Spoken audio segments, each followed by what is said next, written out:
ഒരു 15 പേര് പുറത്തേക്ക് നിൽക്കുന്നുണ്ടോ? കാരണം 5 പേര് ഇറങ്ങുമ്പോഴേ 5 പേരെ കയറ്റുള്ളൂ, ഒരു ലിമിറ്റഡ് നമ്പേഴ്സിനെ അതിനകത്ത് ഇത് ചെയ്യാൻ വേണ്ടിയിട്ട്. കാരണം വരുന്ന കാശുകാരെ അത്രയും കെയർ ചെയ്യണമല്ലോ അതിന് വേണ്ടിയിട്ട്. അന്നും വെച്ച് കാശുകാർ പുറത്തുനിന്ന് ക്യൂ നിൽക്കുന്നു. അതാണ് അപ്പോയിൻമെന്റ് എടുത്ത് വന്ന് സാധനം മേടിക്കുന്ന കട. ഇനി ഇവിടെ അടുത്ത ബ്രാൻഡുകളെല്ലാം നോക്കിക്കോ നിങ്ങൾ. എവിടെയൊക്കെ എന്തൊക്കെ ഫ്രഞ്ച് ബ്രാൻഡ് കണ്ടുണ്ടോ അതെല്ലാം ഇവിടെ കാണാം. ബെൽഗാരി റൈറ്റ് സൈഡിൽ ുള്ള ഒരു അൺനോൺ സോൾജർക്ക് വേണ്ടിയിട്ടാണത്.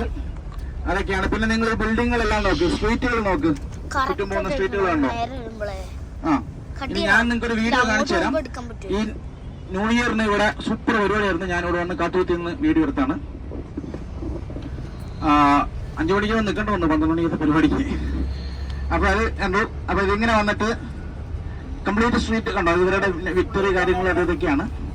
ഇത് ആരും ക്രോസ് ചെയ്യാൻ ശ്രമിക്കരുത്, വണ്ടി ഇടിച്ച് മരിക്കും. ഏറ്റവും ഡേഞ്ചറസ് ജംഗ്ഷൻ ആണ് ഇത്. കാരണം ഇവിടെ സിഗ്നൽ ഇല്ല, ആൾക്കാർ വണ്ടികൾ ഇങ്ങനെ ചുമ്മാ തിറങ്ങിക്കൊണ്ടിരിക്കും.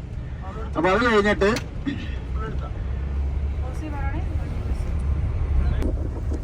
അതൊക്കെയാണ് പ്ലാനിങ്. ഇവിടുത്തെ എല്ലാ സ്ട്രീറ്റും നിങ്ങൾ നോക്കിക്കോ, എല്ലാം ഒരുപോലെയാണ്.